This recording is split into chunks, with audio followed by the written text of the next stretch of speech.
ఏ ఏంటి అంటే ఇప్పుడు జనరల్‌గా కళాకారుడు అంటే అది ఏ కళ అయినా సరే. అది సినిమానా, జానపదమా, వాటెవర్ ఇట్ మే బి. కళాకారుడిలో నాకు తెలిసి ఎక్కడో ఒక చోట సున్నితత్వం అనేది ఇమిడి ఉంటది. ఇది సహజంగా సమాజంలో ఉండే మనిషి కంటే కాస్త ఎక్కువ పాలు సున్నితత్వం ఉంటది. ఆ సున్నితత్వం మూలాననే తనలోని కళ అంటే ఆ స్పందించే గుణం వస్తది. ఆ స్పందించే గుణం ద్వారా మీకు పాటలు రాయడం గాని, పాడడం గాని, యాక్టింగ్ గాని ఏదైనా అది బయటికొస్తది. అలాంటి సున్నితత్వం ఉన్నటువంటి కళాకారులు ఈ తోటి కళాకారుల పట్ల ఇంత అక్కసుతోనో లేదా ఒకలాంటి ఈర్ష్య, ద్వేషం అనే భావంతో నిజంగా ఉంటారా? ఖచ్చితంగా ఉంటారన్న. ఎందుకుండరు? ఎందుకుంటారు అనంటే ఒక ఎగ్జాంపుల్ చెప్తాను నేను. ఇప్పుడు నేనున్నా అన్న. నేను చాలా చిన్న ఏజ్‌లో నాకు పేరొచ్చింది రచయితగా. రచయితగా అంత ఈజీగా చాలామందికి పేరు రాదు. గోస్ట్ రైటర్స్‌గా ఉండి వాళ్ళు అంటే వాళ్ళకు సవలతులు లేకపోవడం వలన, వాళ్ళు ఆ ఊర్లో నుంచి బయటికి రాకపోవడం వలన పేరు రాదు కొంతమందికి. కొంతమందికేమో స్లోగా పేరొస్తుంటది రచయితలకి. నాకు ఆల్ ఆఫ్ సడన్‌గా మానుకోట ప్రసాద్ అనేది వాస్తవానికి అది ఏమంటారు ఎచ్చులు కొట్టడం కాదు కానీ మానుకోట ప్రసాద్ అనేది ఒక బ్రాండ్ అయిపోయింది యాక్చువల్గా. నా పేరు ఒక బ్రాండ్ చేసుకున్నాను నేనే. నేను ఒక బ్రాండ్గా చేసుకున్నా.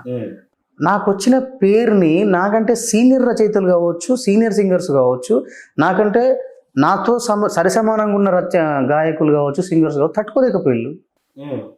నా గురించి రకరకాలుగా మాట్లాడుకోవడం స్టార్ట్ చేసిళ్ళు బయట.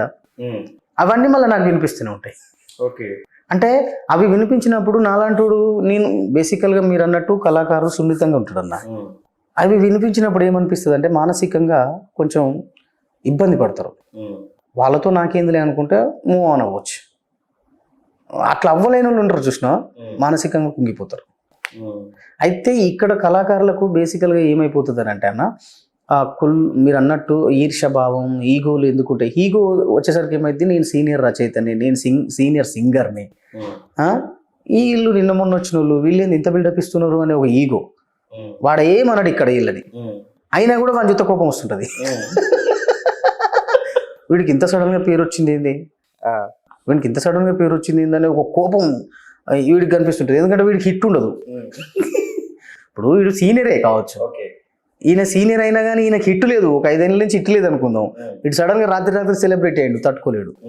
ఇంతే, ఈయనే ఇక ఇంకేముండదు. దీని గురించి తప్పుగా మాట్లాడతాడు 10 మంది దగ్గర.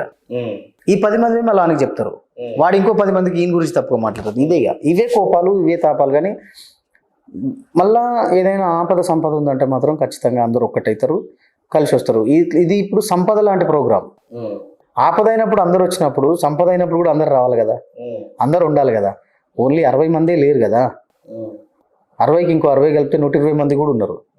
2 సార్లు ఈవెంట్ పెట్టపోయిలో 2 సార్లు చేస్తే ఏమైంది, అందరిని సెలెక్ట్ చేసి పిలిస్తే బాగుండేది. ఎందుకంటే బాధపడతారు కదా. ఎవరు దీన్ని ఆర్గనైజ్ చేస్తున్నది?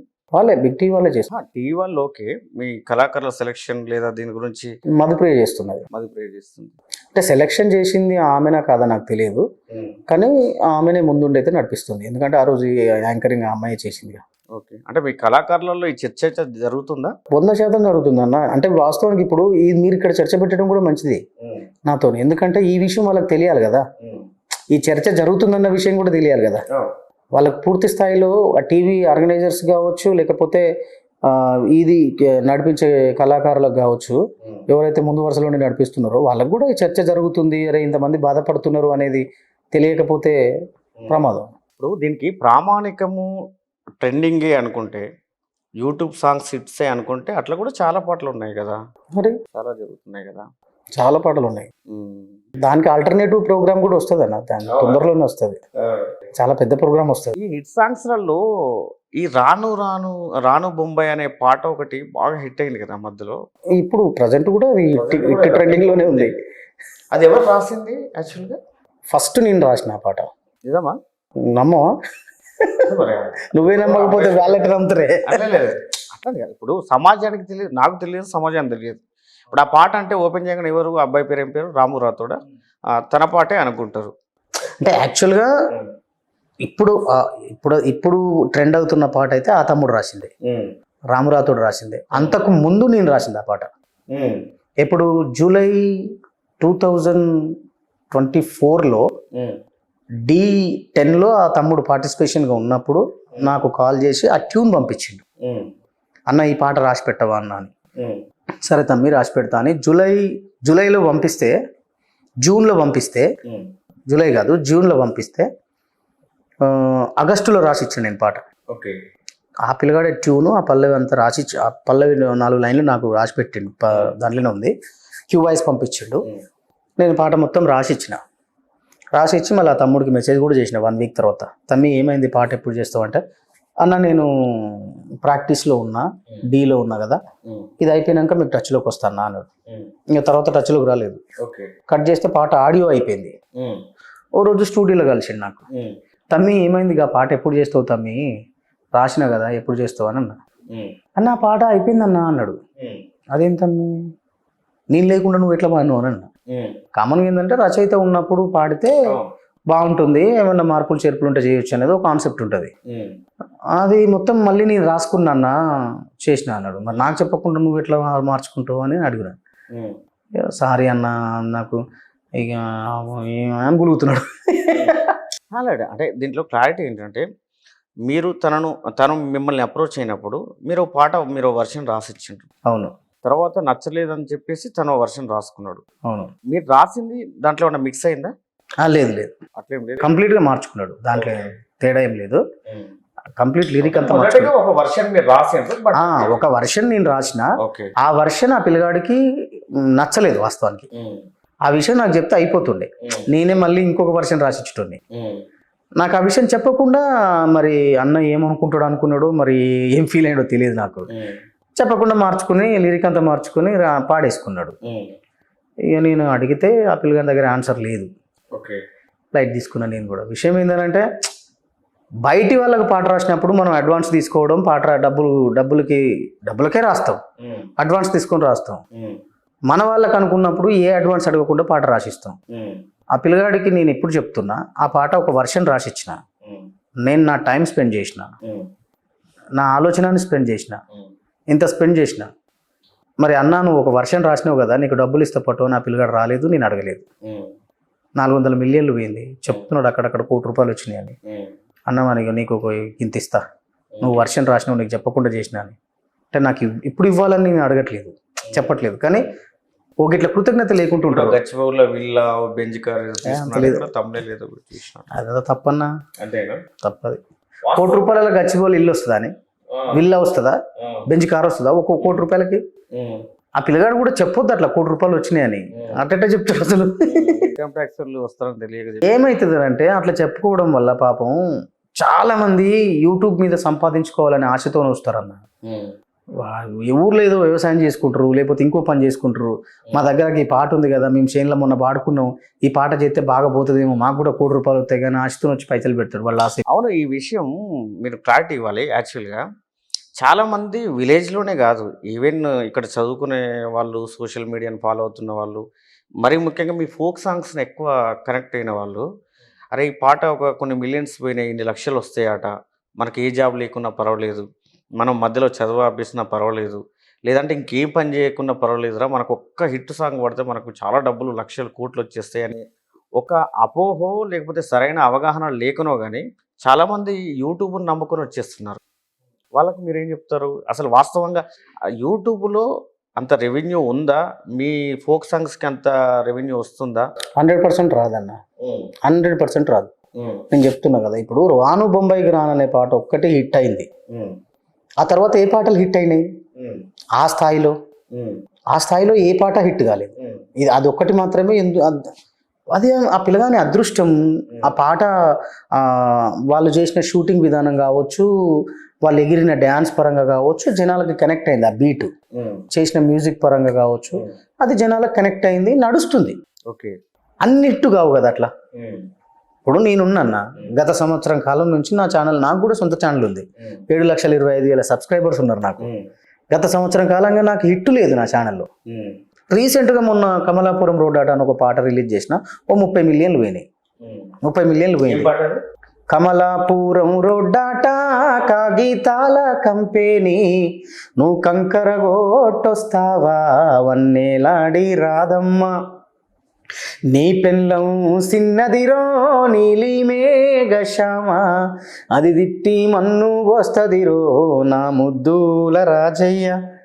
ఓ 30 మిలియన్లు పోయింది. సంవత్సరం కాలంగా నేను చాలా పాటలు చేసిన, అంటే నా డబ్బులన్నీ పోయినట్టేగా. నేను ఏ పాట సంపాదించుకోవాలి? ఒక్క పాట ఆడియో చేయాలంటే ఈజీగా ఈ రోజుల్లో ₹1,00,000 ఖర్చు అవుతుంది ఆడియో చేయాలంటే. ఓన్లీ ఆడియో, ఏది షూటింగ్ కాకుండా సింగర్కి పేమెంట్ ఇవ్వాలి. నేనంటే లిరిక్ రైటర్ కాబట్టి నేనే రాసుకుంటా కాబట్టి నా పేమెంట్ పక్కకు పెట్టాను. మ్యూజిక్ డైరెక్టర్ పేమెంట్ ఇవ్వాలి కదా, సింగర్కి పేమెంట్ ఇవ్వాలి కదా. ఈ వీటితో ₹1,00,000 వస్తాయి. షూటింగ్కి పోతే మళ్ళీ ₹1,00,000 అవుతాయి. వీళ్ళు ఏం చేసిళ్ళు, జానపదాన్ని జానపదం లెక్క ఉంచకుండా చాలా మంది కోరియోగ్రాఫర్స్, ఇప్పుడు ఏముందన్న 6 మంది డాన్సర్లను పెట్టి నువ్వు పొలాల చుట్టూ ఎగిరిచిన పాటలు నడిచినాయి ఒకప్పుడు. వెనక 6 మంది ముందట లీడ్ డాన్సర్ పెట్టి ఎగిరితే మేము అట్లనే చేసినాం, నడిచినాయి. 10 మిలియన్లు 20 మిలియన్ల పాటలు పోయినాయి. సిటాపట్ట సినుకులు అనే ఒక పాట ఉంటుంది, 150 మిలియన్లు. సిట్టాపట్ట సినుకులకు ఏడదిన్నవో రాత్రి నువ్వు ఏడవన్నవో రాత్రి కొంటోళ్ళింటికాడ కోలాటమాడితే ఆడబోయిన్నే రాత్రి నేను చూడబోయిన్నే రాత్రి. ఈ పాట ఉంది అన్నీ, అంటే ఆ అమ్మాయి రాసింది, పాడిన అమ్మాయి రాసింది. నేను ఒక 2 చరణాలు మాత్రమే రాసిన ఈ పాటలో, లాస్ట్లో ఒక 2 చరణాలు రాసిన, అడిషనల్ లిరిక్స్ రాసిన నేను. మేము ఐఫోన్తో చేసినాం ఈ పాట, 150 మిలియన్లు పోయింది. ఐఫోన్ కెమెరా ఏం పెట్టలేము దానికి, ఐఫోన్తో తీసినాం వితౌట్ మేకప్, ఏదో చేసేసినాం అంతే, పాట పోయింది. వీళ్ళు జానపదం న్యాచురాలిటీ నుంచి దెబ్బ కొట్టేసి ఈ బొడ్డులు చూపించుడు, చిన్న పొట్టి రైకలేసుడు, పొట్టి చీరలు కట్టించి లంగలేపించి, ఈ లంగలు పొట్టి లంగలేసి ఏమేమో చేస్తున్నారు జానపదాన్ని. వచ్చిన ప్రొడ్యూసర్ ఏదో ఆశ పెట్టుకొని వస్తాడు, అంటూ 1,50,000 ఖర్చు పెట్టిస్తే ఆ పాట పోకపోతే అని బతికేం కావాలి? మళ్ళీ వాడు రోడ్డు మీదనే పడాల్సిందే కదా. వాడే మీరు అన్నట్టు చదువు బంద్ చేసో ఉద్యోగం వదిలేసో వచ్చి ఒక పాట మీద 3-4 లక్షలు ఖర్చు పెడితే, 3-4 లక్షలు ఖర్చు పెడితే అన్న నీకు పాట 10 మిలియన్లు పోతే ఛాయ డబ్బులు రావు. అదేంటి అంటే చెప్తున్నా నేను, యాక్చువల్గా 1 మిలియన్కి పోతే ఎంత వస్తుంది డబ్బులు అన్న? నీకు దానికి ఫాస్టెస్ట్ రెవెన్యూ ఉంటుంది, స్లోగా పోయేదాన్ని బట్టి ఉంటుంది. నీకు 1 డేలో 1 మిలియన్ పోయింది అనుకో, ఒక 1 డేలో 1 మిలియన్ పోయింది అనుకుందాం అన్న, అది $250 నుంచి $300 ఏమో పడతాయి. అంటే మన కరెన్సీ ఎంత వస్తుంది? మన కరెన్సీ ₹86 అనుకుందాం, $86 వేసుకో. ఎంత $300 పోతే ఎంత వస్తుందో ఒకసారి క్యాలిక్యులేట్ చేయి. అదొకటి. అది గనక ఓ 10 మిలియన్లు పోయింది అనుకుందాం, నిమ్మలంగా రోజుకో లచ్చ 10 మిలియన్లు పోయినాయి అనుకో, ఇంక పెట్టుబడి పైసలు రావు. అది 1,00,000 వ్యూస్ అయిపోతే ఛాయ పైసలు కూడా రావు తెలుసా, ఛాయకి పెట్టిన పైసలు కూడా రావు 1,00,000 వ్యూస్ పోతే. అట్లా ఫెయిల్ అయిన పాటలు చాలా ఉన్నాయి. అంటే నేను వీళ్ళని తిట్టడం కాదు, కోపడడం కాదు, వీళ్ళకి నేను హెచ్చరించాల్సింది ఏంటంటే అన్న, ఒక ప్రొడ్యూసర్ మిమ్మల్ని నమ్ముకొని వచ్చినప్పుడు జానపదాన్ని జానపదం స్థాయిలో చేయండి. ఎక్స్ట్రా ఖర్చు పెట్టి ఏంటంటే ఈ విషయంలో ఇట్లా చేస్తేనే జనాలు చూస్తున్నారు, ఇది అప్డేట్ అయితేనే జనాలు చూస్తున్నారు అనేది. నేననేది ఏంటనంటే, ఇప్పుడు కమలాపురం రోడ్ అట పాట ఉందన్న, నేనేం రంగులు కలర్లు వేయలే దాంట్లో, నేనేం పెద్ద రంగులు చీరలు కట్టుడు, ఆ వెనక పొంటి రంగులు పెట్టుడు, ఏంటి సినిమా సెట్టు అదంతా వేయలే. నేను కనీసం షూటింగ్ ప్లేస్కే పోలే.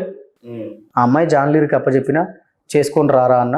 ఆ అమ్మాయి వాళ్ళని పిలిపించుకుంది, డాన్సర్లను పిలిపించుకుంది, ఆ పొలాల కొంటే అక్కడిక్కడ గుట్టల దగ్గర పాట చేసింది, పంపించింది. 30 మిలియన్లు పోలేదా? పోయిందా లేదా? పాట ట్రెండింగ్లో ఉందా లేదా? ఇన్స్టాగ్రామ్లో దగ్గర 3 నెలలు ట్రెండింగ్లో నడిచింది పాట, నడిచింది కదా. అంటే పాటలో దమ్మున్నప్పుడు పోతుంది 100%. నేను రాను బొంబాయికి రాను పాట కూడా వాళ్ళు అంతే ఖర్చు పెట్టి చేసిళ్ళు, బాగానే ఖర్చు పెట్టి చేసిళ్ళు. పాట కనెక్ట్ అయింది కాబట్టి పోయింది. కమలాపురం అనే పాటకి ఎంత ఖర్చు అయిందన్న? నాకు నేను తక్కువ ఖర్చు పెట్టినా దానికి, వాస్తవం చెప్పాలి. ఎంత తీసుకున్నది జాన్లీర్ తీసుకుంటుందన్న? ఒక 40-50 వేలు తీసుకుంటుంది. 40-50 వేలు తీసుకుంటుంది. మా చెల్లె కాబట్టి కొంచెం మేము తీసుకోదు నా దగ్గర. సరే, యూట్యూబ్ను నమ్ముకొని వచ్చే వాళ్ళకు, మరి ముఖ్యంగా ఫోక్ ఇండస్ట్రీలోకి రావాలనుకున్న వాళ్ళకు మీరు చెప్పింది నేనేమంటున్నా అంటే, ఫోక్ ఇండస్ట్రీకి డబ్బులు పట్టుకొని వచ్చేవాళ్ళు కొంచెం చూసుకొని చేయండి. మీరు పెట్టే డబ్బులు ఖచ్చితంగా మీకు వస్తాయన్న గ్యారంటీ కూడా లేదు. నన్ను అడిగితే రాకపోవడమే మంచిది. వీళ్ళు ఇప్పుడు నిన్న మొన్న ఒక ఇష్యూ నడుస్తుంది. 5,80,000 రూపాయలు ఓ పిల్లగాడు ఒక రైతు దగ్గర తీసుకున్నాడు. తీసుకొని నేను పాట చేసి ఇస్తా అని చెప్పి పోయిండు. వాడు లేడు ఇక్కడ. రైతు అంట, రైతు పని చేసుకున్నట్టు 5,80,000 వాడిని నమ్మి ఇచ్చిండు. పాట కోసం ఇచ్చిండు.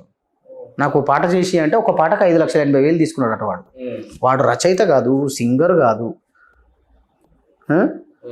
ఆర్గనైజర్ ఆడు, డైరెక్షన్ చేస్తాడట. తీసుకున్నాడు ఆడు, తీసుకొని పోయిండు. వీడు రోడ్డు మీద పడ్డాడు. ఎందుకు? ఎవరు చేసే పని వాళ్ళు చేయాలన్నా. ఓకేనా, అంటే స్వతహాగా మీరు రైటర్స్, సింగర్స్ ప్లస్ దాంట్లో అనుభవం ఉన్న వాళ్ళు, అవగాహన ఉంది కాబట్టి దీని మంచి చెడు అని మీకు తెలుసు కాబట్టి. ఎవరో ఒకరు డబ్బులు పెట్టండి అయితే మేమైనా ఎవరైనా చెయ్యరు. కానీ ఆ డబ్బులు పెట్టే వాళ్ళు కూడా జానపదం, యూట్యూబ్లో జానపదం పాటలు చేయాలనుకున్నప్పుడు కొంచెం చూసుకొని ఆచితూచి అడిగేసుకుంటే అవగాహన బాగుంటుంది.